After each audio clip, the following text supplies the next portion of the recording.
Welcome to the Irresistible You podcast. This is the place to get a dose of empowerment to create the life you crave and deserve. My name is Amy with two E's, and I am the CEO and founder of Irresistible University. Through my podcast and programs, I teach women just like you how to ditch the body image issues, gain confidence, and lose the emotional weight to look and feel irresistible at any size. Welcome to episode 218. Today, we are talking about what are you associating with your goal weight? This is going to be a good one, you guys. So I want you to think about that term for a second, goal weight. How many times have you said that word, thought about that word, and use that phrase?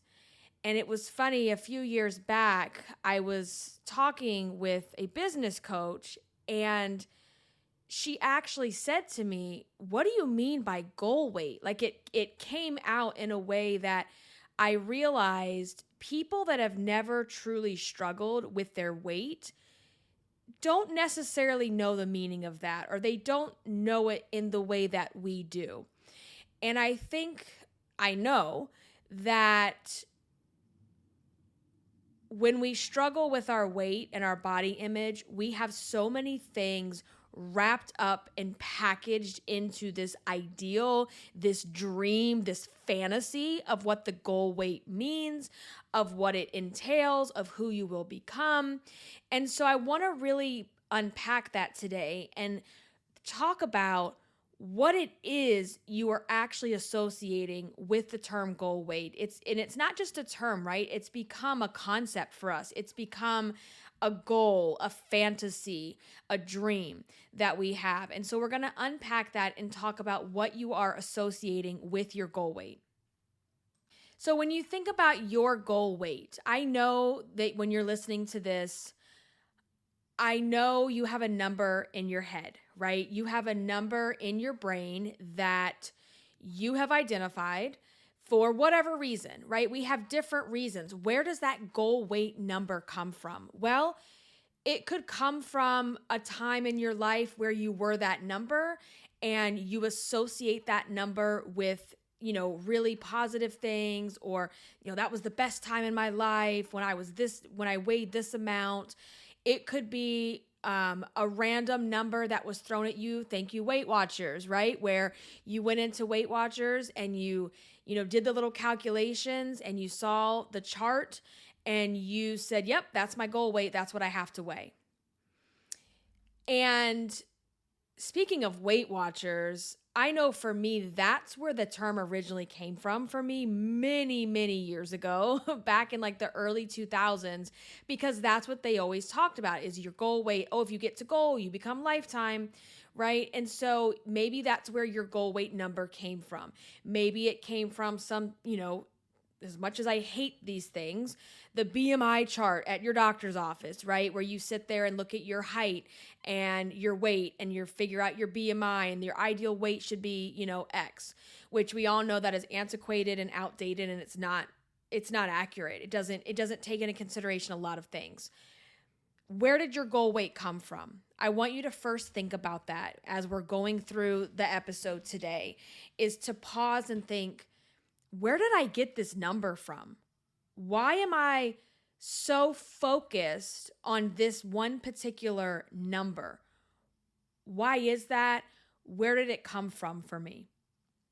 Because it's probably been so long that you really haven't even, thought about it or even consider, if that's still even relevant. So number one, we're going to do some reflection work, right? To think about, where did this number come from? How did I determine what my goal weight is? Number two, what I want you to do now is think about, is that still relevant? Not is that possible, right? But is this number relevant based on my current place in life? Based on my current lifestyle, my current health, my current just season of life, right? Like maybe that goal weight was something that you wanted when you were 25 and now you're 40 and it's maybe not the same, right? Like, so think about that. Why did you come up with that number? And is that still something that matters? Is it still something that you should be shooting for? And think about it in that way. And then we're going to get into what I feel like is the most important part of this process. And that is doing a deep dive, doing a self-reflection around what you associate that goal weight with. Because if we unpeel all of the layers of this, because there's a lot of layers to weight and body image, right? If we peel back all of the layers, we're going to realize that it's not about the number on the scale. It's not about, let's say the goal weight is 150, okay?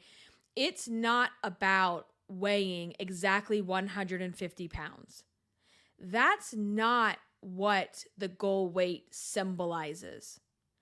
Because when we think about goal weight, like I said at the beginning, it's not just a number, it's not just a term, it's become a concept in our mind. And when you think about your goal weight, and we'll use the 150 example, when we think about the 150, it's not about seeing that number on the scale day in and day out. It's about what you have drafted in your brain, in your mind, in your thoughts about what it means to weigh 150 pounds, okay? And what is it that you are associating with that number? What do you think weighing that weight is going to do for you? What will life be like at that number? If we break down the concept of goal weight, that's what it's all about. It's not about the number on the scale. It's about what we believe will happen to us when we become that number on the scale. And what do you have wrapped up in that dream, that fantasy, that huge thing that you're constantly wishing and praying for? What do you have wrapped up in that? And one of the things that we really have to think about and we have to start practicing is that what if instead of waiting for the weight, waiting to get to that goal, waiting to get to that made up goal weight, however it was you came up with that number, what if instead of waiting on the weight, we instead focused on all of the things you just listed out that are associated with that weight? Okay. So for example, when you think about your goal weight, you might think, oh my God, if I could just get to 150, I would be more confident. I could wear whatever I wanted to wear. I would feel more free in my body. I would be more confident, so I would go after my dreams that have nothing to do with weight, right? I would apply for that director position.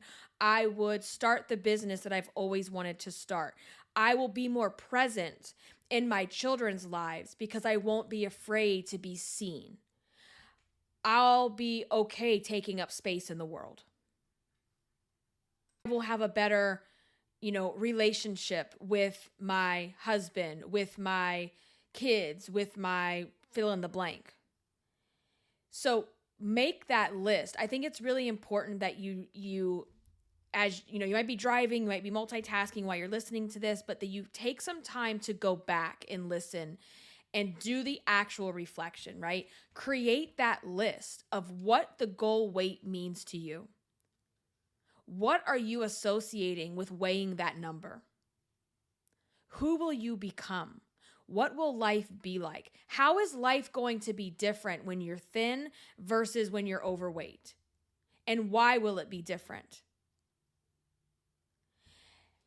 And we need to then understand that we've been sold a lie our entire life from the diet industry, that we see these magical before and after transformations, right? We see the stories, we see the makeovers, we see the commercials, we see the, so-and-so just bounced back and got their body back 4 weeks after the baby was born. Like, okay, sure. And so we think that has to happen for me too. I also want that fairy tale, right? I want that fairy tale ending of what the goal weight is going to mean.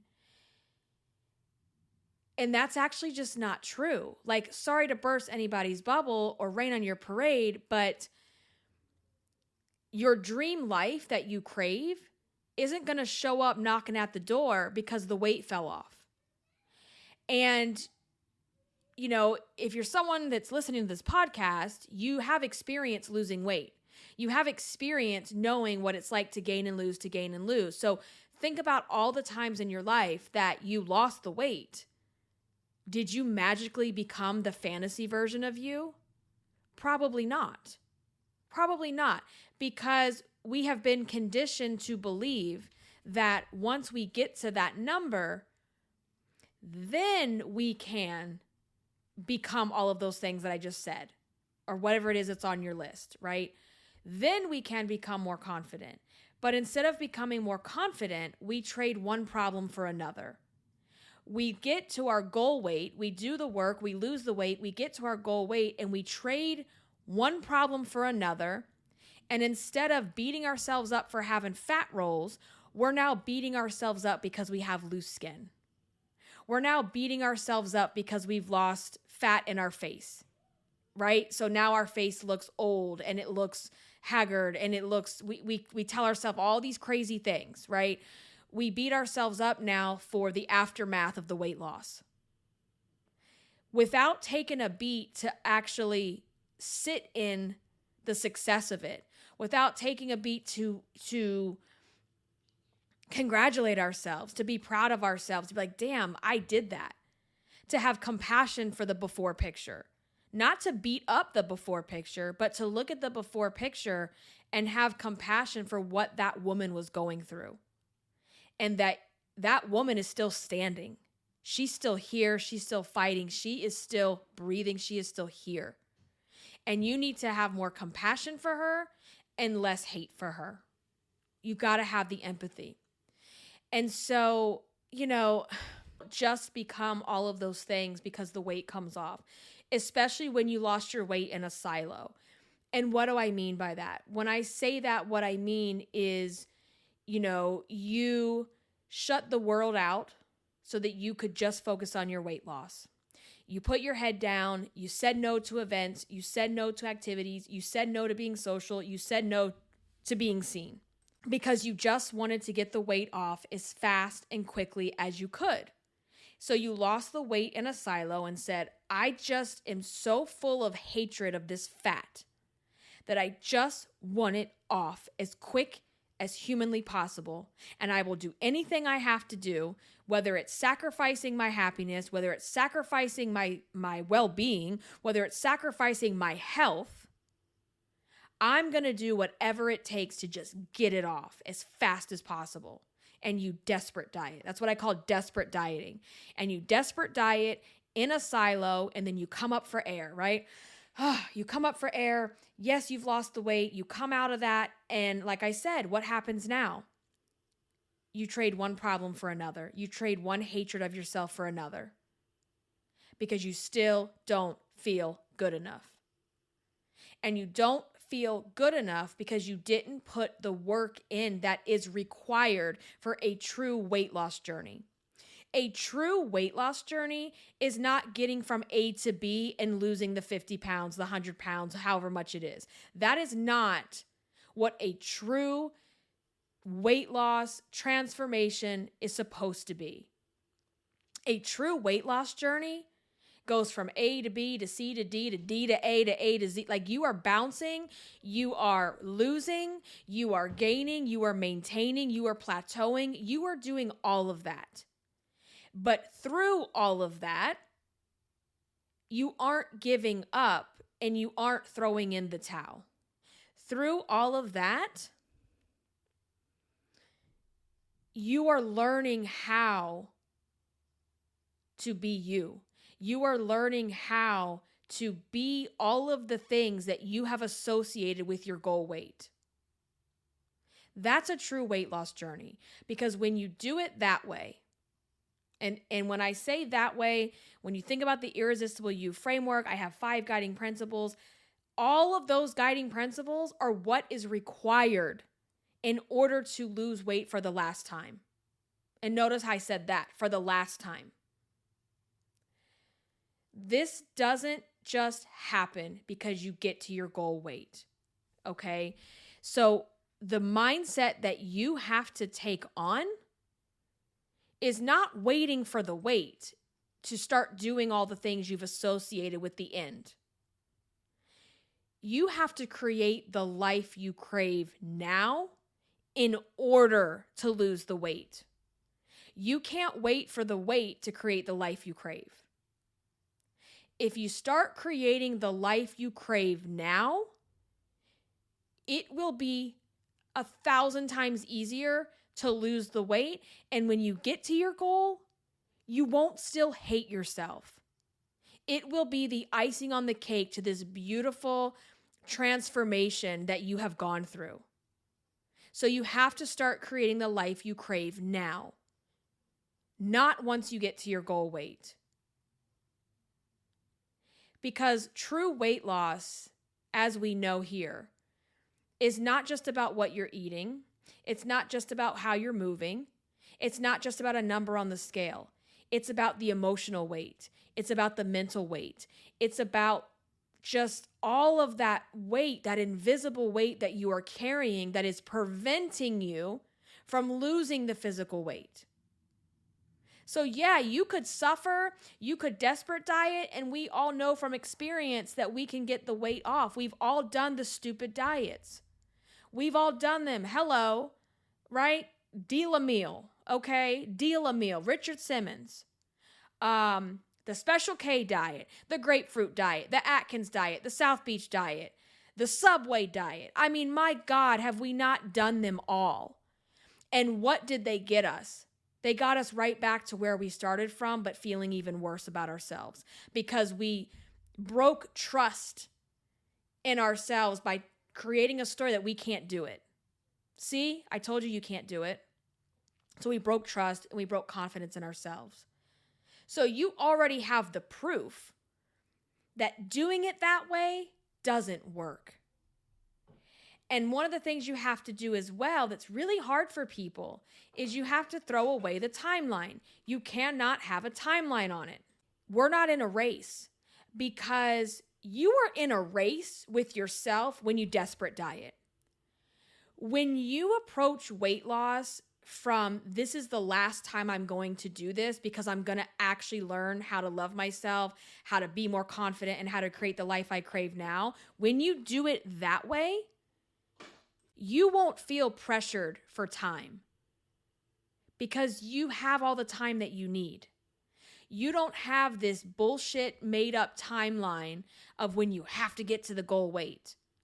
And it also takes that pressure off because you're going to start learning how to do the things you've associated with goal now at your highest weight. Because let me tell you this, if you can do the scary stuff now when you weigh your highest number, think about what you're going to be capable of when you get to your lowest number. And how that will give you proof and evidence and confidence to know that you can do anything you put your mind to. Because it's hard to put yourself out there. I don't care if you're thin or fat, it's hard. Life comes at you, life is lifing, life is hard, and it's hard to put yourself out there. It's scary. And it's even scarier to put yourself out there when you're not 100% comfortable in your own skin. That's like living in a prison. And it feels like you're living in a prison when you want to bust out of your own body so bad. I can remember fantasizing about cutting my skin, like wanting to have a tool that could literally just cut all the fat off. And I could, and there's this there's this carving, this art sculpture, and it's so powerful where it's like this overweight man, and inside there's this like muscular fit guy who's got like a chisel, and he's chiseling his way out of the fat. And that's exactly how it feels, right? So just imagine if you can do it now, what it's going to be like when you get there. Okay? And breaking out of this before and after story that we've all been sold, that yes, you can have a before and after, right? We can have a before version and an after version and a during version. But I think saying you have an after version is dangerous, because it assumes that you're done, right? If I say now this is my after, it assumes that you're done. It assumes that you never have to do this again. It assumes that you never have to do the work. And you may not have to lose the weight, but girl, you got to maintain the weight. And how are you going to do that? You have to be able to maintain the weight, because again, life is going to life. What are you going to do when life throws something hard at you and you're used to using food as a coping mechanism? If you learn how to cope with life at your largest as you're coming down the scale, then that becomes a non-issue. It just becomes an issue of being mindful about it. So, I talk a lot about thinking about the life you crave. And let's talk about cravings. The cravings that you're having for food, that's not what you're really craving. A lot of times, there's a real emotional craving that's underneath of, oh my God, I'm craving cheesecake. And maybe it is just that. Maybe sometimes it is just a craving for the food. And that's okay. That's healthy. Okay? What's not healthy is masking the real emotional craving with the food cravings. And we think that food is a problem solver. No, it's a problem giver. It can be a problem giver, because when you're masking things in your life and you're wanting to escape and you're not wanting to deal and you're emotionally eating, how is food getting you through that time? How is food solving the problem? It might solve the problem temporarily in that moment. It's a temporary distraction, but the problem is still there, right? And so we have to then turn our food cravings into going after what we're truly craving in life, whatever that may be for you, right? Everybody has different things, right? So whatever it may be for you. So as you listen to this, I really want you to think again about, what does goal weight mean to you? Who do you become at goal weight? And when you look at that list, what are the things that you can start doing now, today, this week, to step into that version of you? Now, it's not going to come in a day. It's not going to come in a week. But you're starting to build the case, to build the evidence, right, if you will, to become that version. And weight loss, a true weight loss journey, a transformational weight loss journey, can really be a confidence booster. Because why? Well, when you tell yourself you're going to do something and you do it, you build trust in yourself. And the more you build back the trust in yourself, because right now your trust is not there. You don't trust yourself. You've let yourself down too many times. So when you start to build that trust up, it also builds your confidence. Okay? And you start to see, oh, wow, I can do this. And also, I always tell you guys that don't focus on the weight every week that's on the scale. Like, that's one tool, right? It's one tool. It's a data point. But what you really want to focus on is, did I put in the work? Did I do what I said I was going to do this week? That's what you start to become proud of. Because at the end of the day, the goal, the weight on the scale is not going to matter, because I've thrown a number out for myself on what I think I want my goal weight to be, right? So that I can have kind of an idea, right, of what that looks like. Because I think that's important. We need to kind of have a range of where we want to be. But I don't know how I will feel physically when I get there. If I get there and it's not low enough or it's too high or what have you, then I make adjustments. If I start to get down to the 190s or the 180s and I feel really good there, then it's okay to stay there, right? And so that's another thing, is that we don't believe we should feel happy, satisfied, content, confident at that number. Right? Because to someone else, that number is high. But what if at that number, you were at your optimal health, your peak performance? Like, that's where you feel really good. You got to do you. I don't give a shit what anybody else thinks of me, what anyone else says of me. And that includes doctors. That includes health professionals. I don't care. I'm the one who has to live here. I'm the one who has to be here 24 hours a day, 7 days a week. So I better make damn sure that I like it here, because I wouldn't want to live anywhere that I don't like. That's not a good time. And I'm not going to live somewhere just because someone tells me it's a good neighborhood. Maybe I don't think it is. Maybe I don't like it there, right? So evaluate as you go down the scale of, like, do I like it here? Am I healthy here? Is this where I want to be? Am I okay to be here? And again, there's like so much social programming that's been done that's going to tell you otherwise. That's going to tell you, no, unless you're at your goal weight, you're not healthy. Nope, unless you're at your ideal BMI, you're not healthy. Nope, unless you're in a single digit clothing size, you're not healthy, you're not beautiful, you're not shit. You have a lot of social programming that you have to undo. That is that emotional weight that you carry with you. So really think about, if the weight wasn't here, if I was in my dream body today, who would I be? And why do I think I would be different? Because that's the other thing. Are you able to change some of personality things, like being more confident, being more bold, being more outspoken? Absolutely. Those things take practice. If you are not naturally outspoken, it takes practice, okay? I was always a painfully shy child, okay? To the point where in elementary school, at the end of the year, how they give out awards, right? Like silly awards. I was given the most soft-spoken award. And I was so embarrassed, so incredibly humiliated and pissed that is all anyone thought of me. That I was just this quiet kid that no one bothered to get to know. So you don't know any other thing to award me with, because you haven't taken the time to get to know me.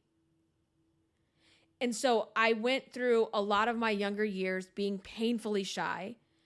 I mean, I would almost want to vomit from having to do presentations, to now, like, sure, I'll get nervous at certain meetings or certain things where I have to speak up. It's never like always a pleasant experience, but I do it anyway. I do it through the fear. And I think I do it pretty well. And being a parent especially, like, forces you out of your comfort zone in so many ways. And one of those ways, having to be more outspoken to stand up for your kids when shit isn't right. Whether that's with another family, whether that's with another kid, whether that's with another parent or a teacher or whatever. Like, I've been put in those situations, and no one is going to treat my kids a certain type of way, okay? So it pushes you to become that person. So are there parts of your personality that you can improve on? Absolutely.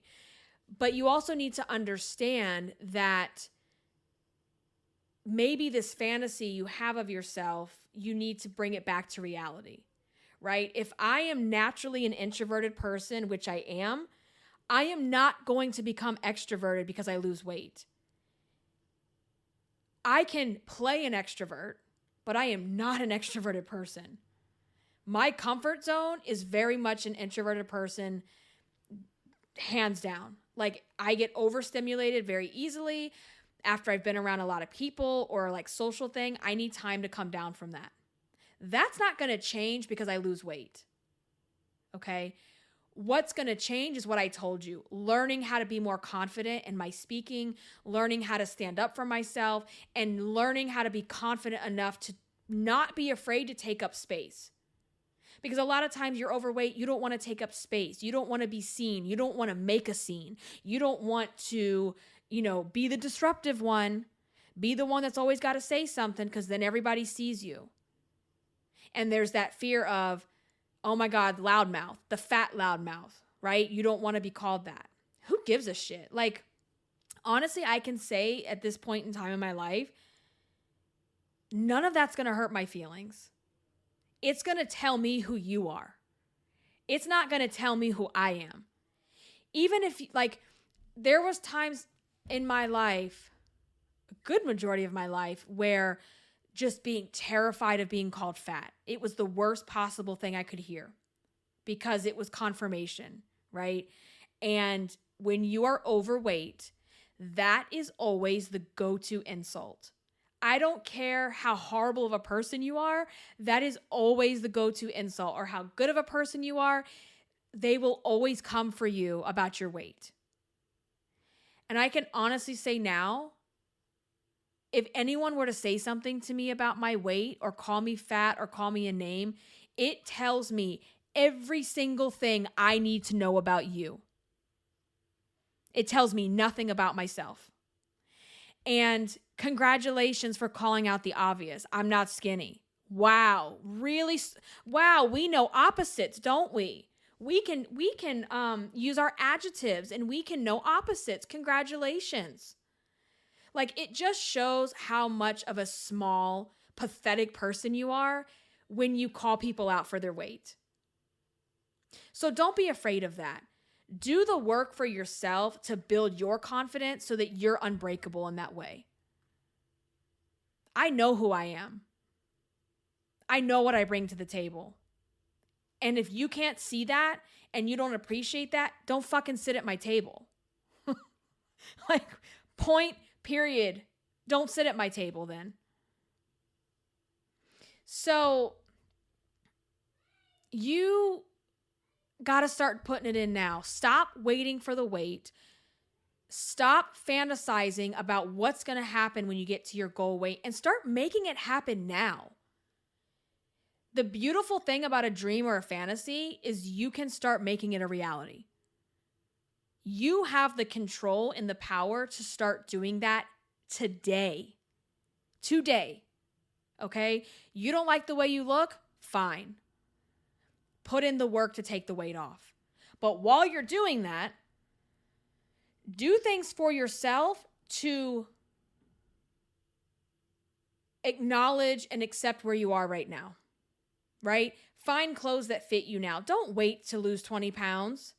Because it's not fun to sit around and look like shit because of your clothes. Don't wait to lose the weight to put your makeup on, to make yourself look nice.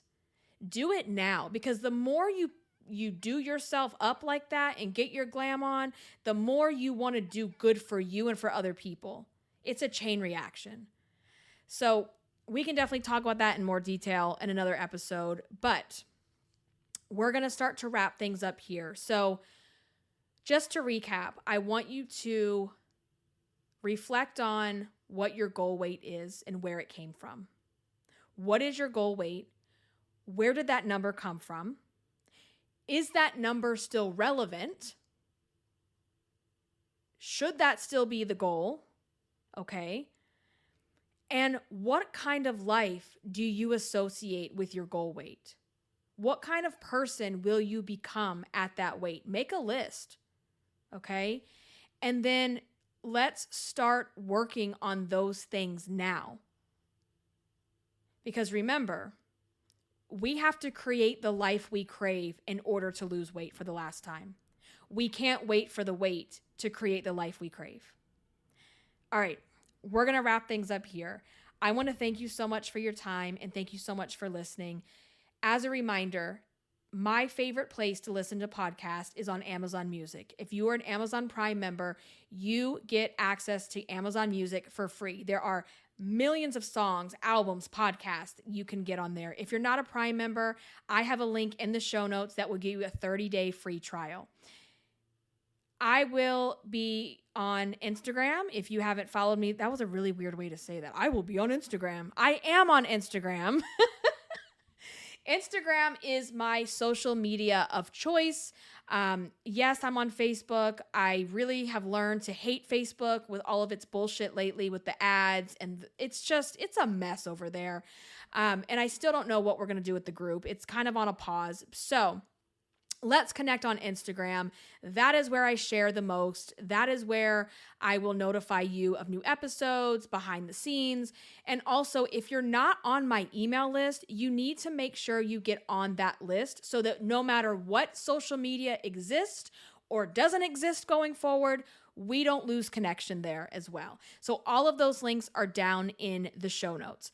Also, if you're on Apple Podcast, if you would leave a rating and review, I would greatly appreciate that. I will catch you all in the next episode. Until then, stay irresistible. Bye, guys.